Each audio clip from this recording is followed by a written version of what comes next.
Joe, welcome back to the podcast. Great to be back. Joe, I'm excited to have you back. I really am. And I say that with love and authenticity. I had the opportunity to get your book here. I don't know, it was probably a couple months ago when we initially got the book. I know we had to reschedule a couple times. I was excited that you had a new book and it was well written. Had the opportunity to dive into the book, go through all the different chapters, all these different obstacles that we're facing as we retire that are stealing our joy, and none of us want to have our joy stolen. And so I wanted to have the opportunity to dive into the book with you. But I thought what was really exciting was we sent an email out to our weekend reading subscribers, and we had some amazing feedback. I mean, you joined us back over a year ago for an episode, and that episode was phenomenal. We had a lot of great feedback, and I could tell that those individuals that loved you the first time, well, they wanted to come back and give you some more love because we had all kinds of great questions pour in from those subscribers. So today, I wanted to kick it off with a little bit about the book, and then I want to dive right in to those obstacles and kind of jump around how they relate to some of the fans that actually listen into the show on a regular basis. Great. Thanks. Let's do it. All right. Well, with that, I have to ask, looking at the book, if you've seen the book, you can see it. Is that football related? It looks like there's some kind of sports analogy going on here with winning the retirement game. So I wanted to ask, why is the book titled Win the Retirement Game? Some might look at that and go, retirement's not a game. So how is retirement a game? I think it's one of the most important games you'll ever play. So the reason for the title of the book is I've been a sports fanatic since the age of 10. I'm older than 10 now, but I tend to see things through that lens. And the origin of the book is I took a look at the clients I've worked with on the retirement coaching side over the last 8 years and asked a simple question. What did they need to overcome to have the type of retirement they were really looking for? And people that I coach come from all different walks of life, but I started to see some common themes and common trends. And as I analyzed it, it looked like the NCAA basketball tournament, meaning there were early level rounds, earlier challenges that were must-haves. You must defeat them. And then it got harder and harder, and leading up to really a championship level type of challenge at the end. And so it just really organically followed this pattern of a tournament. Yeah. Well, you say you work with people from all different walks of life, and we do as well here.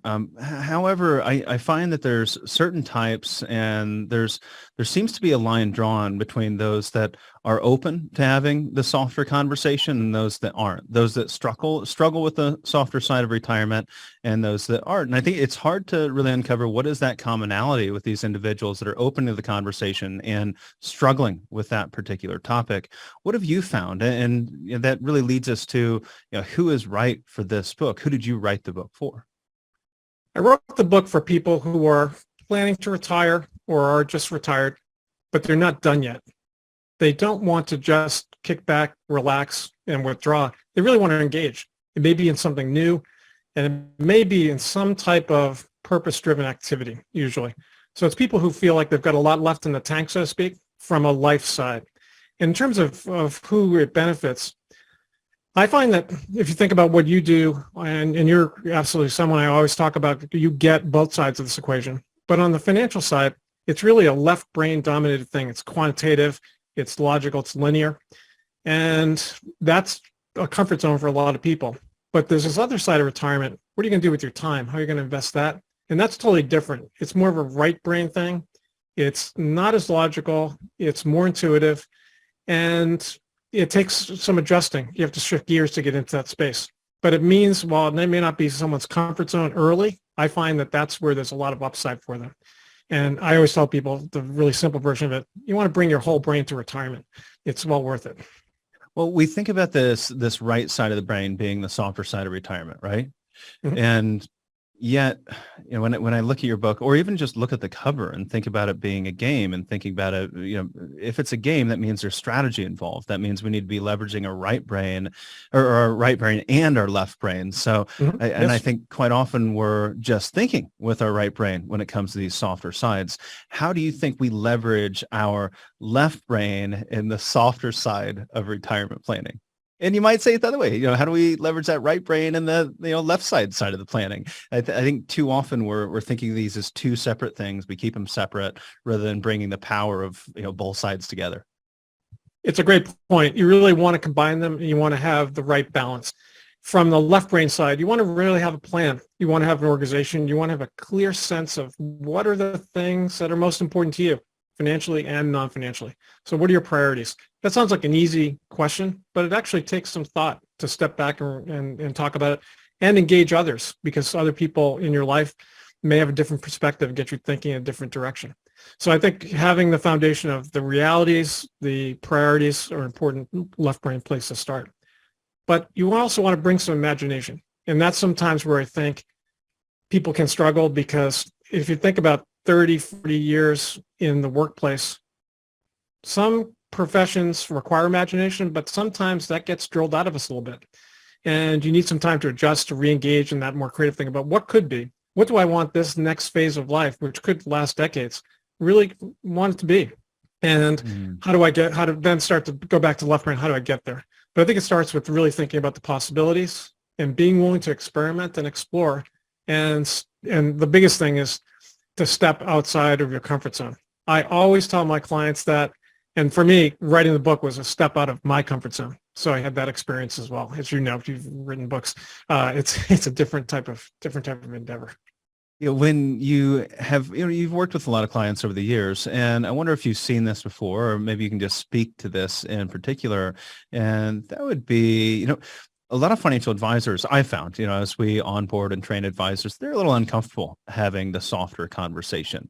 What happens, and what maybe has happened to individuals that you've seen that have only really focused on that left brain, that have only really focused on the harder side of, I'm going to go meet with a financial advisor, I want to retire, and I want them to put together a retirement plan, and they don't have this softer conversation?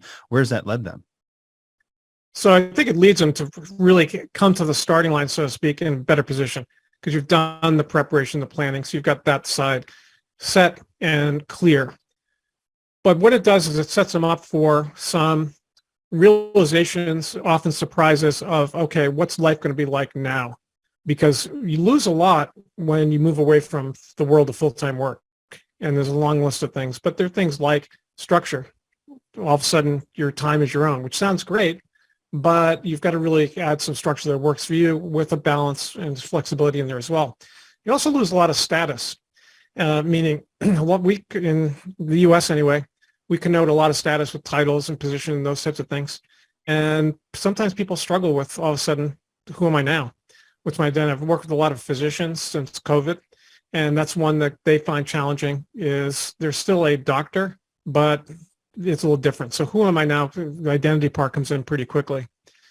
And then connectivity, particularly for us men type people, we tend to have sometimes more of our social connectivity connected professionally.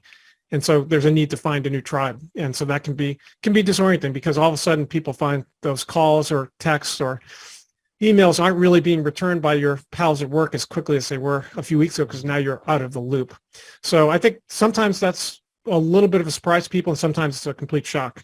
But the good news is still that opportunity to redefine it, to make it what you want, and that's different for everybody.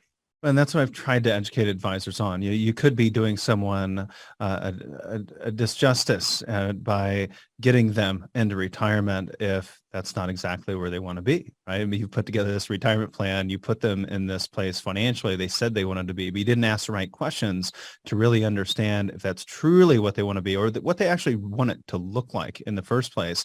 And then that can cause not just, psychological issues for the client, but also it can cause financial issues as well. You put together a plan that was designed to do one thing, and then 6 months, 6 years later, it's, well, I never really thought it was going to be like this, and we have to unwind this plan.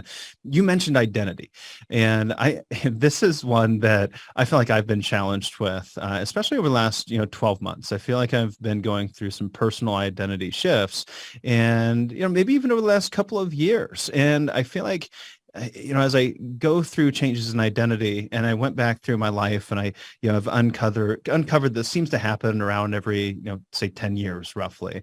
I'll go through some type of major identity change, which is an improvement, right? I'm evolving, I'm improving. However, throughout that process, I often found I'm often regressing back to a previous identity, and then I'm growing and I'm regressing back to a previous identity. You talk about physicians, often having struggles with making this transition from an identity perspective. I'm wondering if that ever ends. Does that ever end? We just go in, we meet with Joe, we work with him for 6-12 months, and hey, we're good. We resolved the identity crisis. Or is this something that we're going to have to continue to work on the rest of our lives? And what does that look like? I think you hit on one of the key things that people often forget or fail to realize about retirement. And that's that we don't stop growing once we leave the world of full-time work. We keep growing personally, we keep learning, and sometimes people, again, fall into the trap of thinking retirement is the end of the line, and now it's just all about kicking back and relaxing. But you actually still keep growing, and I think the identity thing, it can keep evolving. If you think about how often we update the software in our phones, you can't run that software, your iPhone, back on iOS 3.2. So every once in a while, we've got to update, as you said, the identity. Not as frequently. We don't want to be changing that too quickly. That'd be jarring. But every so often, it's that stepping back. And I think you also hit on a key in terms of your own personal experience of it's not all linear. It's not all straight upward or forward. Sometimes you step back and add dimensions. And sometimes, can be one of the biggest challenges, sometimes there are things we have to let go of in order to grow. And some of those things from the world of full-time work fall into that category. But I think it's shedding certain parts of identity, getting more in touch with who we really are at our core, and then what are some of the other dimensions we want to expand and grow into and learn. That's great. Joe, I'm excited to get into these 9 obstacles. Let's kick it off. All right. So I don't know that we're going to get in every single one. I've thought about this quite a bit. I said, I don't know that we can dive in deep to each one of these. If you would like to dive in deeper, then get a copy of Joe's book, and we're going to give it away here today. So stick around. We'll give it away to you, and you'll be able to dive in deeper to these. But there were a few that stood out to me that I said, I think we can add some more color around this. I have some questions for myself. And then we had some of our weekend reading subscribers that had submitted their own questions as well over the last several days. And I think each one of these questions we can kind of assign to one of these obstacles. And that first one being, as I see it, it's boredom. Okay. So one of the obstacles that I see, and when I look at each one of the obstacles, I don't see them necessarily as very defined 9 obstacles. I see them all very intertwined and building on top of one another. And I think that's what you're trying to explain, right? That it's going from, prep to maybe the championship game. Yes, absolutely.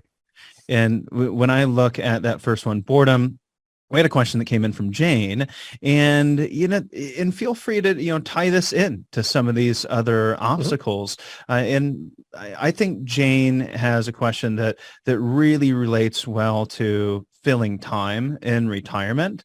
So Jane says, I'm 10 years from retirement. So Jane's 10 years out from retirement. She says, what can I do to prepare for the non-financial side of things? General question. However, she goes on to say, I feel I have a good grasp on the financial side, but with limited free time, I feel like I can't adopt new hobbies or interests. So she has limited free time. And I think a lot of individuals are going through this, right? I'm in the peak of my earning years. I don't have time to take away and figure out what my new hobbies or interests are. So what can somebody do with that limited free time to start creating some of those new hobbies or interests? So it's not just like throwing a fish in cold water.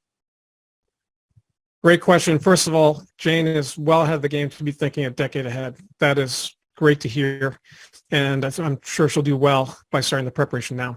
I think the biggest thing is to think of things in terms of an experimental mindset, meaning the good news is on the non-financial side, you don't have to have it all figured out in advance. You can learn, evolve, try things, and experiment as you go through. And so I think as it relates to new interests, new hobbies, take an experimental approach. Saying, what's one thing I want to try or learn more about next year? Just one. And it could be starting very small, but let's say it's a particular thing. Well, I'd like to learn more about this particular hobby. Just find a group that's involved in it or even do some research, but start to get engaged in it in a way that you can handle. Not all in, not jumping in with both feet, but just dipping your toe in the water a bit and seeing what it's like. There's a couple of things that'll come from that. You'll discover some things that turn into a passion later. You'll discover some things that really aren't what you thought they are. And then you also meet some new people. So I think just focus on one. Don't try to make it overwhelming. Don't try to do everything. Just start. But keep a list of the things that catch your attention. And boredom came up for me because so many of my clients in the first conversation, particularly men, saying, I'm afraid of retirement. And that surprised me. And I'd say, well, what are you concerned about? I'm afraid I'll be bored. And so I started to look into it, and I was just surprised to discover there's a ton of academic research on boredom. Who knew? Although we all became experts in the early phases of the pandemic on boredom a little bit too. But there's some things it can be used as a catalyst. It can give you a signal that it's time to do something else or to add something in there. So we need to be patient with it, pay attention to it, and use it as a catalyst to get going on some other areas. But great to hear Jane's planning 10 years out. I think it can be, we can feel that we need to dive all in if we want to start a new interest or a hobby. But Dean Nawalny from the Halftime Institute, he often talks about low-cost probes. We don't have to dive that deep. And I saw my mother-in-law really embrace that. She wanted to try some new things. She didn't know if she'd like woodworking, but she tried it. I think the class was one day a week from like 6 to 8 o'clock at night. She ended up meeting some new friends and really building out her social circle, meeting some guys and gals, and it was really good in a lot of ways. And it didn't take but a couple hours a week in the evening, right? It doesn't have to take away from that much. And she continues to do more and more woodworking into the future because she found out it was something that she is loving. And as she is working less year after year, she's doing more of the things and diving in deeper to these interests and hobbies. Talking about boredom, when I think about our kids, I think in today raising children, we feel that we need to keep them engaged all the time. It's, it's not good to be bored. They need to have this to do or that to do. We need to run here. We need to run there. But when our kids are bored, that's when I see the growth happen, right? That's the best opportunity for them. And as we transition to retirement, we can see boredom as a negative thing, but it can be a real opportunity as well. You stated that retirees have roughly 2,500 hours or more each year to fill. So why is it that some do view this as an opportunity and others view this as a problem? Do you see a difference between the mindset these two individuals have? Yes, and I think it goes back to your point earlier about blending the two, the left brain approach and the right brain approach. The left brain approach to this is, well, I've got all these hours. It's an investment decision. How can I step back, look at it, look at the options? Where do I want to really place my bets in terms of how I want to invest my time?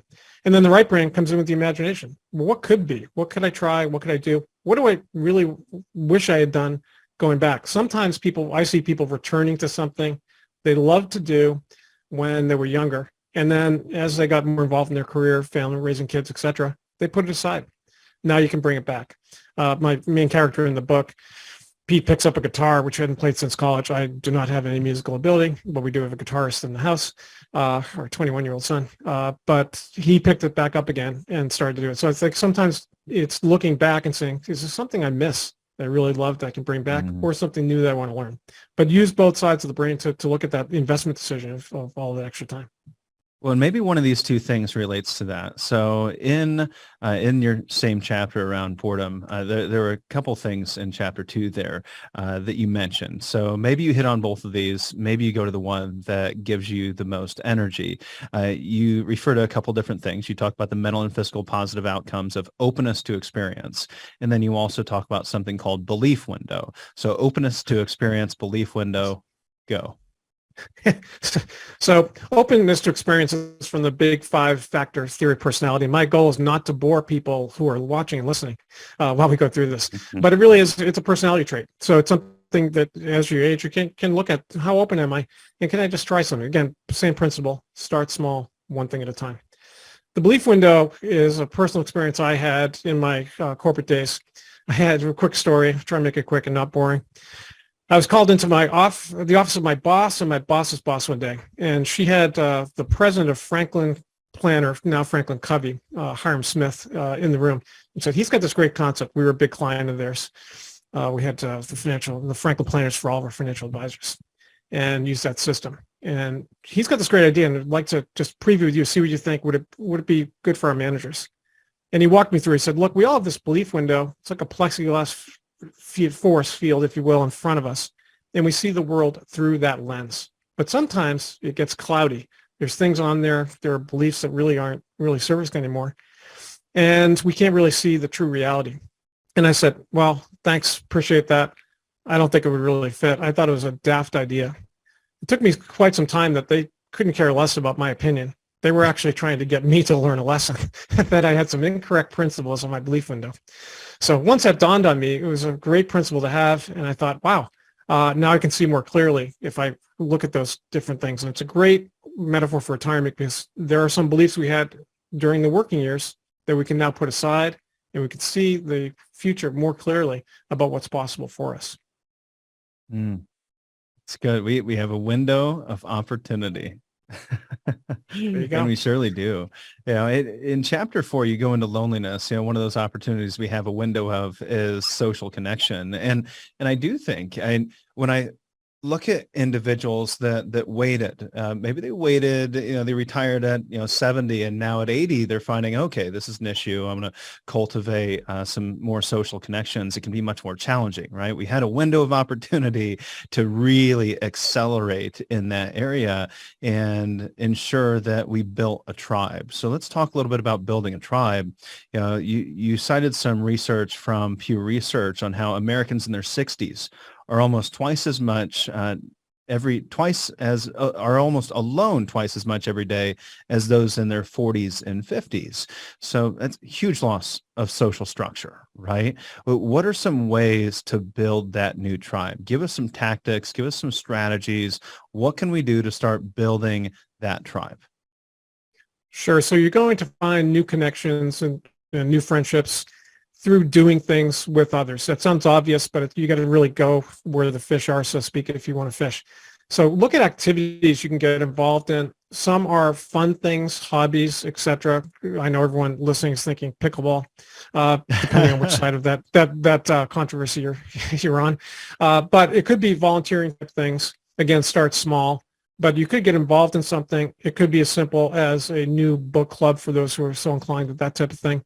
It could be, again, as you pointed out with your mother, class. One class starts, whether it's virtual or in person, can open up new connections. So think about, where are the people congregating who you think might be good candidates for your new tribe, and then try to get involved, because you really bring a lot to the table there. I also mentioned later in the book, there's research by an academic in Canada by the name of Robert Stebbins.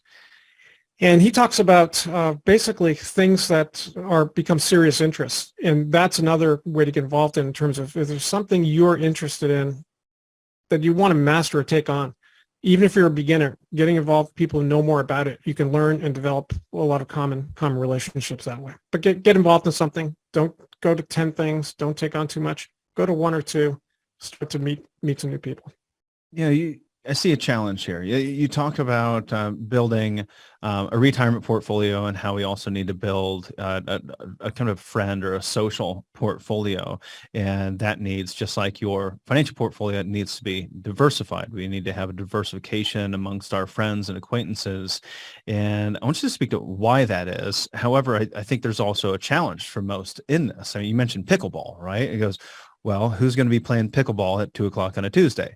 I mean, you're not going to find a lot of diversity in that crowd. The same thing with golf, the same thing with the book club. And I've seen this with younger individuals. I've got a group of friends that I play golf with on Friday, and it's like, well, there's not a lot of diversity in the group that's playing golf on Friday afternoon when most people are still working. So what do we do about that? And talk a little bit about the benefits of that diversification. Sure. No, it's a great point. And by the way, on the pickleball point, I do not play, but you'd be surprised at that 2:00 afternoon. It's actually more people than you might imagine. But the diversity is important. That's why I think looking at different avenues. So you might find more diversity in terms of thinking, gender, ethnicity, etc., in some of the learning type activities or some of the volunteer type activities. So you can certainly meet different types of people in those different endeavors. I think the classes in particular are very good ones. When I went back to school and did a third master's at 60, I had just a range of people, many of whom I'm still in contact with, who from all over. It was virtual primarily, but met a number of people in person at times. And you can meet a lot of people coming around a common interest. So I think classes are a good one. Volunteer is another that can expose you to different types of people in terms of thought and other factors. Yeah, I see that in the volunteering space for sure. That definitely seems like, I mean, for one, we pay our team members to go out and volunteer during the week. So you're going to have the opportunity to create some diversification there. But I like what you said, that it's not all about age diversification, but there's also diversification in thought, diversification in political beliefs, diversification in, gender. There's a lot of different ways to achieve that diversification. And one example, I'm part of a group that's been going on starting its third year now. We're spun off from the Encore network, which spun off from encore.org. And it was a group of 12 people that were invited to look at multi-generational issues. And so we have people, the oldest members in her 90s, the youngest, we have a couple people in their late 20s, early 30s. And it's a group that gets together about every 6 weeks to talk about specific issues. Groups written articles together, and people really like the connectivity. And it's a diverse group in many ways, not just in terms of age. And it really is eye-opening when you hear different perspectives on similar topics. Mm-hmm. Well, and I read a lot of articles around dementia. I have dementia that runs in my family, so I'm always going, okay, so what can I do to try to avoid this at all costs? And you hear a lot of things about physical activity and engaging the mind, et cetera. But when I think about this, having diversity in our circle, if we're always around the same people that know the same things, they're not going to challenge our way of thinking. That means we're not going to get those neurons firing as much as we could if we were around different kinds of perspectives. So there's also some serious health benefits there. Absolutely. And I literally, as you know, you learn so much from hosting a podcast. I interviewed a psychologist yesterday, Dr. Mike Rucker, has a book coming out January 3rd called The Fun Habit. And he talked about the positive impact of having more fun on cognitive reserve and cognitive health, because it gets you out of linear thinking or just thinking in a habitual way, but being more open to spontaneity and doing things in different ways. So I think that's a great point. Well, let's talk a little bit about inertia here, Joe. So I want to get you into inertia again with a question. And this question comes from another one of our fans, Nancy, weekend reading subscriber. And the question goes on a little bit. So bear with me. However, I sometimes I'll shorten up these questions, get straight to the point, but I think the color here does add some good value. And, you might see this as something that relates to a previous question. However, I think the color can help broaden the perspective here. So Nancy says, as someone working at a high stress, more than full-time tech job, and caregiving a loved one, my time for preparing for my imminent retirement is very limited. I barely have the wherewithal to get the financial side sorted out. Even so, I have a very good sense of what I want to do. I want to return to my creative life that I had before getting involved in software development, and I feel particularly drawn to conceptual art and art activism. Even so, I feel unprepared for the non-financial transition. My initial plan is to take time to relax, work on some creative projects, and let my direction grow. When I do have spare time, I do little bits of some of the art projects waiting for me. But are there other things I can do now during the very few spare moments that I have available to better prepare? So answer this any way you want. And I thought it was interesting that she had a really strong interest in the arts. And you mentioned in your book a lot about creativity in retirement, the benefits of that. Maybe we can tie it to that. Sure. No, great. And great to hear, again, what Nancy's thinking about in advance. And we can all relate to the stress of a full-time career. And it seems like it's impossible to dedicate time to preparing. So I think similar principles, first of all, in the research, I rely a lot in the book on Gene Cohen's research, the late Gene Cohen at George Washington University, who really did a landmark study on the benefits of engaging consistently in the arts on all kinds of health and wellness dimensions. So I think that that's a great thing for her to be involved in. But I think she raised a thing about a point that's broader, which is sometimes we think we have to wait for the perfect time to have that time to recharge. So it's great that she's thinking about, let me dedicate some time to recharge, get re-engaged with the art. Great to hear. But what can you do in the meantime?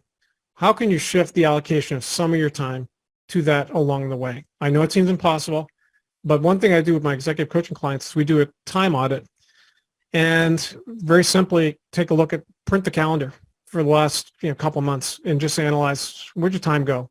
Highlight the ones where you had some more control. It was more discretionary. It was the meetings you didn't really have to be at, but you did, or things you did that you really didn't have to do. Where are some windows, and this includes weekends, where you can just dedicate a little bit of time to that recharging, that re-engaging in the arts to get a running start?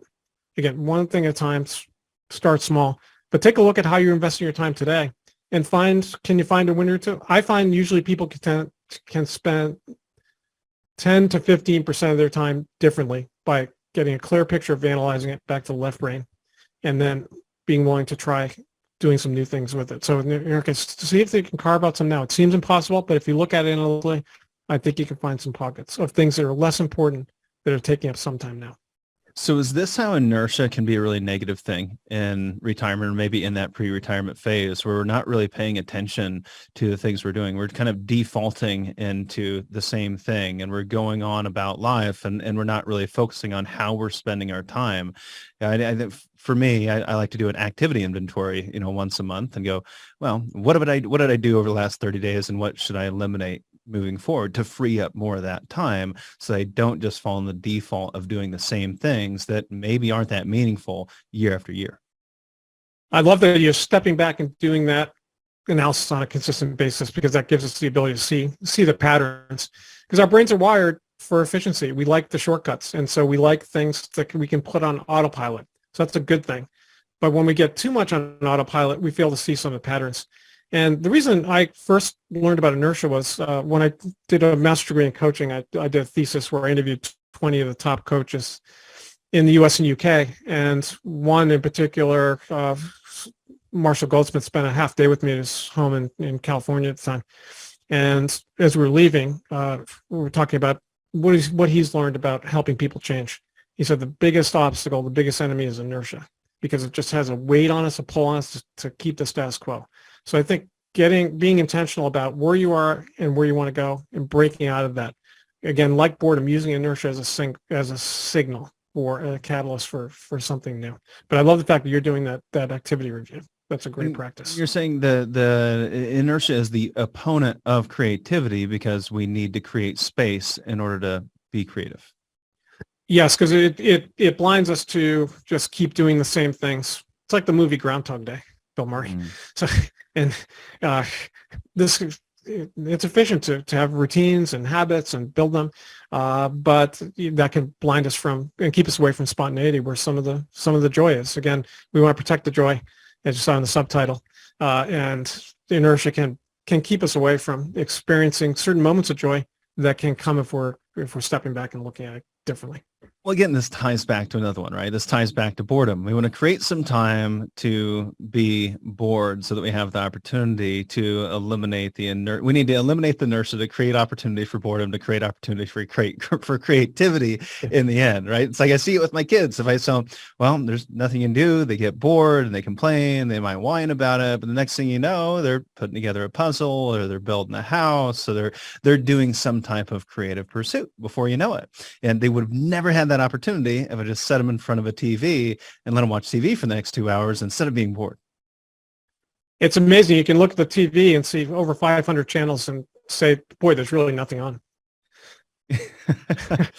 Yeah. Well, and for retirees, what are the statistics there? And I've seen some of this in the past, yes. But TV can be a major detriment for retirees. Can you speak to any numbers around that? Are you finding that retirees are watching a lot more TV, and how do you get them out of that habit? I think there's two things. One, there's TV, and then now looking at screens in total. So with the exception of YouTube and your podcast, which is a very good investment time. There's also the time we spend looking at screens. So on the TV side, it's the last one of I saw was Nielsen data. It was like 48 hours a week, which is a lot of time. No one, when they started their retirement plan, started investing in their IRA and 401k, thought, boy, I'll be able to watch CNBC as much as I want. No, it's 48 hours a week is the average human or the average retiree? Average older adult. Okay. And that's a stunning stat, but it goes back to that stat you mentioned too about how much time people spend alone. There's a great chart that was published in the Wall Street Journal, and Visual Capitalist had it too. I'll send it to you. You can include it in your show notes if you want, and it really shows that marking over time. So I think there's a vacuum created. There's a time created when you move away from full-time work, and how does that get filled? Without the intentionality of getting involved in some new things, interacting with people, there's a vacuum there, and it's easiest to start watching the different shows. Netflix, there's so many great options, so many great things to do. You can get pulled into these things, but it can really be a major time waste, and there's an addictive quality to it. And I think it's something people can really step back, like your activity review. How much time am I spending with screens? And is that really why I sacrificed and saved and invested all those years? What are some better uses of my time? Because look, I'm going to spend my TV time on sports, politics here and there, some other things, and great shows when they come up. But I want to be mindful of how much am I putting in that bucket.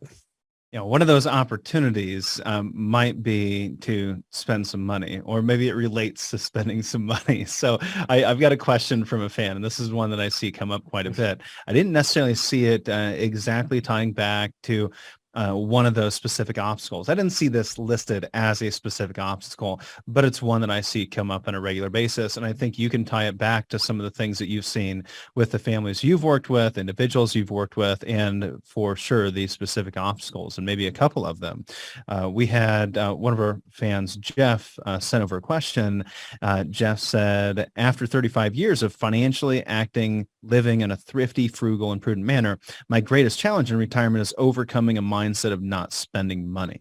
I often see other challenging topics discussed that arise in retirement, but I have not come across how to change my save first nature. Heck, this is why we sacrificed for so long, so we could enjoy our golden years, but I can't get past unnecessary spending. Help! Jeff has highlighted a really common problem that I see. It's how you change your mindset.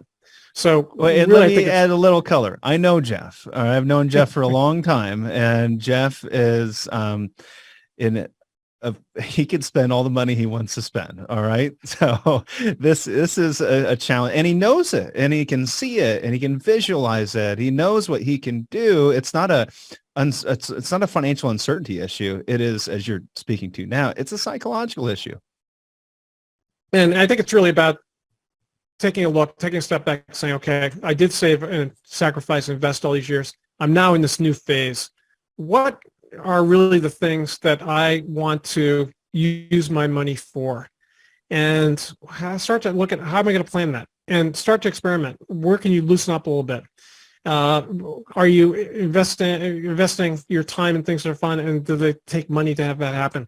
Start there. Look at how can I use my money in the way that I envisioned, going back to the beginning. When you thought about saving for retirement, what did you envision retirement would be like in terms of activities? It wasn't watching your portfolio 10 times a day.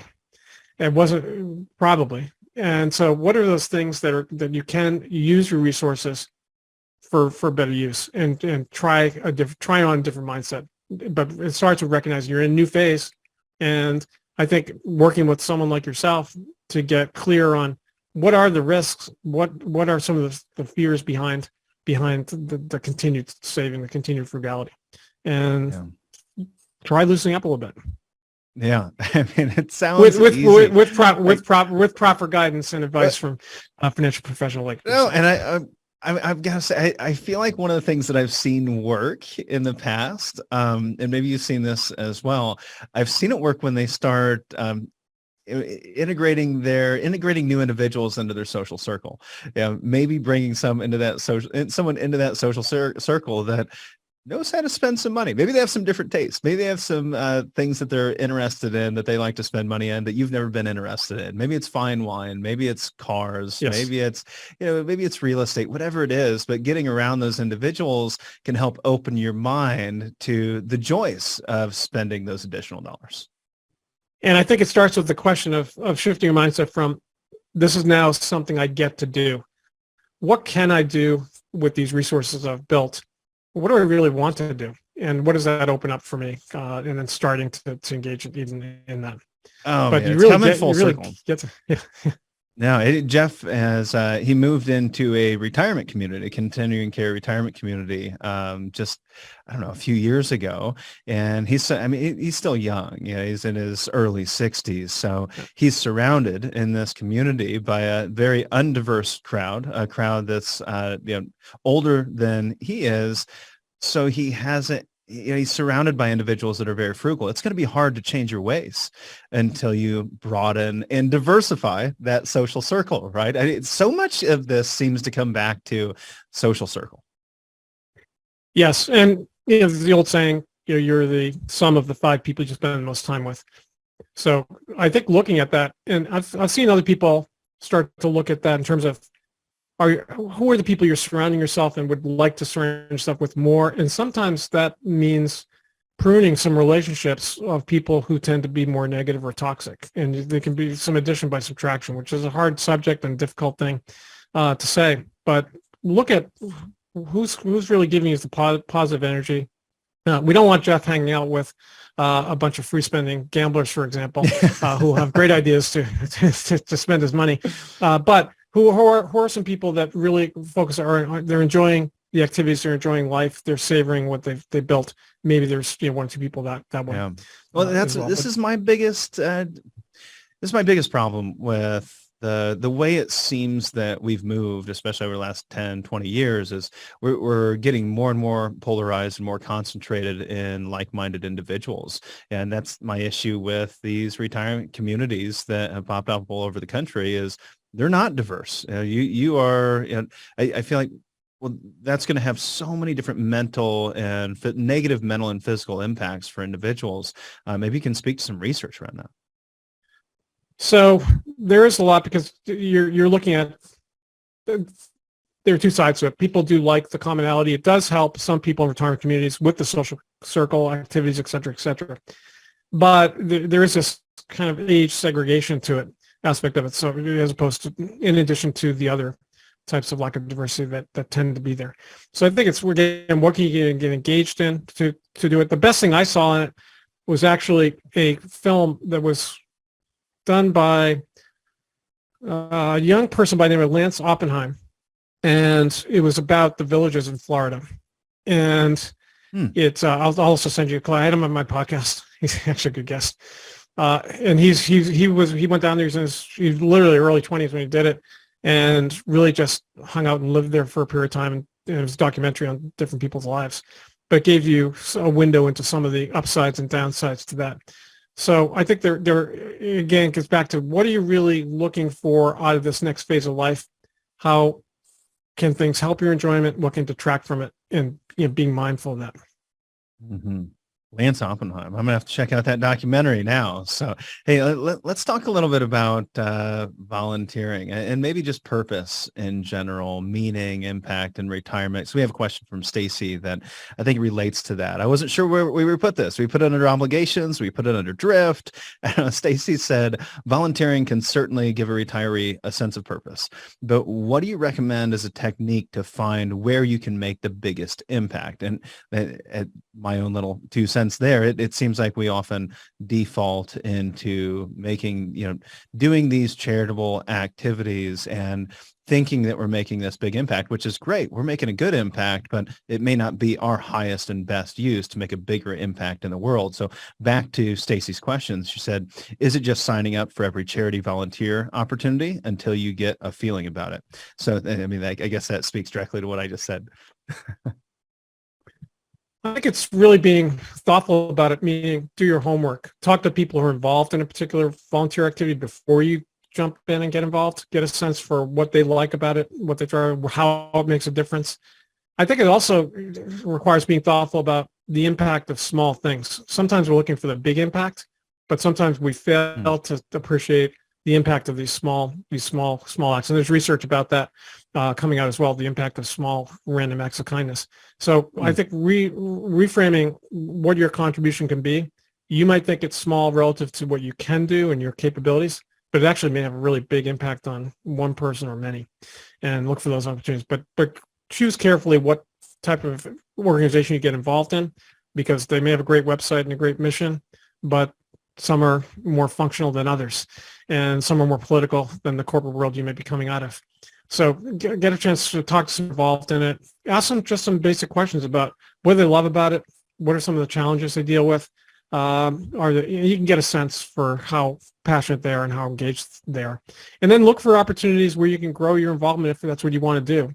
A lot of people, when they start off volunteering, they want to run the charity by next Thursday. And they often have the skill set to do it, but someone else is doing that, and they're often very protective of that. So look at where you can get involved, but be open to where you can play a bigger role if that's what you want to do. yeah, and I'd love to get your thoughts and deeper on this particular topic. As I think about individuals for stepping into retirement, even for myself, if I decide to retire tomorrow, I feel like I'd be giving up, my highest and best use, my opportunity for biggest impact. I think often your opportunity for biggest impact is continuing to work, but now not doing it for the same reason. Maybe it's not about the money anymore. It's not about saving more. It's not about creating more income. It's not about growing something or achieving something, but now you're staying in where you can impact the most lives in the biggest way by just staying in your work. But maybe there's some challenges with that. Well, one wise person once told me about something job optional, which sounds like a good concept. But I think it's, again, back to the inventory concept that you do with the activities. Taking an inventory of your core skills and how might you want to repurpose them in some different ways. How can they have multiple uses, multiple benefits? And sometimes that is through continued work, paid or unpaid. Oftentimes it could be taking a whole different direction. Could be mentoring in particular can be a very useful activity for people in different formats. But Yeah. Giving a chance to have other people benefit from the hard-earned experience and wisdom that you've built up over the years. Don't overlook the skills that you put to work in your work life, and how those skills can be brought in to the next phase of life to make the biggest impact. We don't need to just run around and do different things that maybe we're terrible at. I could volunteer as a soccer coach, but I don't know the rules. Yeah. So, probably not my highest and best use. There might be a better opportunity out there that I could leverage the skills that I've already cultivated, my unique ability in making that bigger impact. So going back, we've got these 9 obstacles. Anytime I see a list like that, 5 obstacles, 9 obstacles, 10 obstacles, I want to know there had to be something that didn't make the list, right? I mean, how did we end up at 9? And maybe there isn't, but is there one that you go, man, I really wanted to put that in there, but I wasn't quite sure? The big one that I didn't call out specifically, although it's mentioned, is fear. And it comes up earlier with my comments about the boredom one, but I think fear can hold people back. And you can get a lot further if you name and label the fear. What is it that you really are concerned about? Because there's both hopes and dreams and concerns and fears that we have about retirement life, this next phase of life. Because we're not only planning for retirement, we're planning for getting older. How can we age well and age positively? So I think the big one is fear, and being honest with ourselves and naming what are those things we're afraid of, and then, okay, now what can we do about them? And what I heard you say there is naming our fears, making a list of what those fears are. I think we have fears. We can understate the value of actually writing those things down, getting some clarity around what those fears are so that we can start addressing them systematically. It's much like the financial planning process. You might go, I'm afraid of retirement. I'm afraid of running out of money. Well, then why? What is the specific fear? Is it market risk? Is it emergencies? Is it healthcare? Is it inflation? Is it long-term care? What is that specific concern? Once we identify what that specific concern is, then we can address those things systematically to alleviate or eliminate the fear altogether. At the end of every chapter, what I love about the book, probably my favorite thing, is all the different exercises that you have. Our listeners love to listen, and then they're workers, right? They want to go back, they want to put in some effort, they want to go put in some work, and some of those exercises are really good opportunities to do that. We can't go through every exercise, of course, but is there one that really stands out to you? Maybe one you've seen make the biggest impact for others? I think in day-to-day life, again, with the concept that don't wait till you retire to do these things, you can start doing them now. A lot of the exercises about gratitude are really valuable. Just taking a minute to think about different ways and things you're grateful for pays off, gets you to look at things very differently. There's also an exercise in there, I know I'm going way past one, but there's one called the Killjoy list. It's making a list of all those things that get in the way of your joy. It's by a designer, Isabel Feta Lee, who had a great book on joy. And it's just making a list of the things that are getting in your way and looking at which of those can I do something about. And same thing with the fears. When you make a list of the fears, don't forget about the hopes and dreams too. Always balance them. But there's usually I find there's always someone smarter than me who's figured out some of these things. And a lot of the fears you might have are common. And start to have conversations or look into different resources like this podcast of people who have some solutions that may work for you or may be a starting point for you. So naming them is the first step. But the Killjoy list got my attention because, what are the things that get in the way? Because many of them you can change. Mm-hmm. Yeah, no, of course. And there's so many things in the book. That's exactly what it is, right? It's about putting in the work. If you're looking for a place to put in the work, and where else to do it. But when the retirement came, you have all the tools, all the resources, all the opportunities for you to have great conversations with your spouse, with yourself, and with others and friends, with your financial advisor. It's a great book, and we'd love to give it in the hands of as many individuals as we possibly can. So we partnered up with Joe today. We're going to give it away until they're all gone. So we want to give away the book, When the Retirement Came, How to Outsmart the 9 Forces Trying to Steal Your Joy. So if you'd like to get a free copy of the book, all you have to do is write an honest rating and review over on iTunes of the podcast. So give us an honest review, give us an honest rating, and then just shoot us over your email, info@howardbailey.com. Shoot us over your email, your iTunes username, and we will get you a free copy of the book in your hands. And I know it'll make a positive impact. Joe, thank you so much for taking the opportunity to come out, have this conversation with us. I know there's going to be more to come. Great. Thanks, Casey. Great to talk with you once again. And I appreciate the listener questions. People are really on top of these things, and great to hear how early they're investing in their planning for retirement. Thanks, Joe.